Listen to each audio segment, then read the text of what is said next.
ఈరోజు మన ఆధునిక జీవితంలోని తీరికలేని గందరగోళం వెనుక దాగున్న ఒక ఆసక్తికరమైన కథలోకి నేరుగా వెళదాం. ఇతను అర్జున్. సాఫ్ట్వేర్ ఉద్యోగం, చేతి నిండా జీతం. అంత సక్సెస్ అనుకుంటాంగాని లోపల మాత్రం ఎప్పుడు ఏదో తెలియని ఆందోళన. ప్రమోషన్, సొంతిళ్ళు, విదేశీ టూర్లు, అబ్బా! ఈ కోరికల పరుగుకు అసలు ఎండ్ కార్డు లేదు. జీవితం మాత్రం చేజారిపోతోంది. సరిగ్గా ఒకరోజు రాత్రి డెడ్లైన్ మిస్, బాస్ తిట్లు, చివరకు బ్రేకప్ అన్నీ ఒకేసారి జరిగి ప్రపంచం మొత్తం కుప్పకూలింది. తీవ్రమైన నిరాశ ఆవహించింది. చీకటిలో ఆ టెరెస్ మీద ఒంటరిగా కూర్చున్న అర్జున్కి అంతా శూన్యంగా అనిపించింది. కాని పక్కనే ఒక అద్భుతం. ప్రశాంతంగా చాయ్ తాగుతూ పాట పాడుకుంటున్న కస్టేఫ్ అలీ శర్మ అనే ఒక పెద్దాయన. ఆశ్చర్యపోయిన అర్జున్, చిన్న ఇల్లు, తక్కువ జీతంతో ఇంత ఆనందంగా ఎలా ఉండగలుగుతున్నారు అని వెంటనే అడిగేశాడు.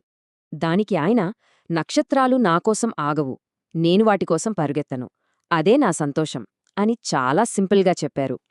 వినడానికి చిన్నది అయినా ఆ ఒక్క మాట అర్జున్ మైండ్ సెట్ని, అతని జీవితాన్ని పూర్తిగా మార్చేసింది. ఆ క్షణమే అర్జున్ 3 పనులు చేశాడు. ఫోన్ పక్కన పెట్టాడు, నోటిఫికేషన్లో ఆపాడు, ప్రశాంతంగా కళ్ళు మూసుకున్నాడు. బయటి ప్రపంచపు గోల ఆగగానే తన లోపల ఉన్న ఒక ప్రశాంతమైన, అద్భుతమైన, స్థిరమైన వెలుగు కనిపించింది.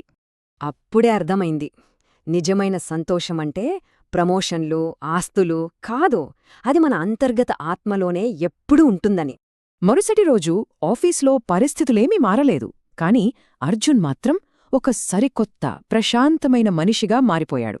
సరిగ్గా ఆకాశంలో కదలకుండా ప్రకాశించే నక్షత్రంలా ఇప్పుడు మనసు కూడా ఎంతో స్థిరంగా, ఎలాంటి అలజడి లేకుండా మారింది. ఇందులో అసలు నిజమేంటంటే, కోరికలు తీరినప్పుడు కాదు, వాటిని వదిలేసినప్పుడే నిజమైన మానసిక శాంతి దొరుకుతుంది. ఈ అద్భుతమైన సత్యాన్నే భగవద్గీతలోనే 2వ అధ్యాయం సాంఖ్యయోగం కూడా మనకు ఎంతో స్పష్టంగా చెబుతోంది. దీన్నే స్థితప్రజ్ఞత అంటారు. అంటే అనవసరమైన కోరికలను వదిలేసి తమలో తాము సంపూర్ణ తృప్తిని పొందే అద్భుతమైన మానసిక స్థితి. ముగించే ముందు ఒక ప్రశ్న: నక్షత్రాల కోసం చేసే ఈ పరుగు మన లోపలి వెలుగును మరుగున పడేస్తోందా? ఆలోచించండి.